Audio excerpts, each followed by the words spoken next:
আপু ভালো আছেন? হ্যাঁ ভাই ভালো। যাই হোক, বোরকা-টোরকা সবসময় বোরকা পরেন? বোরকা পরেই তো কাজে যাই। বোরকা পরে কাজে যান। আগে হুম, বিয়ে হয়েছিল? বিয়ে হইছিল। যাই হোক, স্বামী নিয়ে থাকেন না? না স্বামী চইলা গেছে গা। কি দোষ ছিল স্বামীর? স্বামীর সাথে ডিভোর্স হয়ে গেল? ডিভোর্স হয়ে গেছে আমার ফালাই থুয়ে আরেকটা বিয়ে করছে।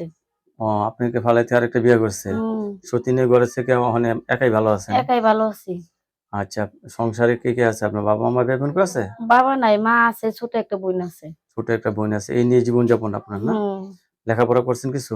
করছি 5-7 পর্যন্ত পড়ছি আরকি। রান্না-বান্না করতে পারেন তো? সব পারি। সবচেয়ে ভালো রান্না করেন কি আপনি? গরুর মাংস। গরুর মাংস না? কেউ যদি দর্শক কিনা দেয় আরো ভালো মতো রান্না পারি। দর্শক এই আপুর সাথে কথা বলতে পারবেন। আপু অত্যন্ত সরল সোজা মানুষ। আপু একজন জীবনসঙ্গী চায়।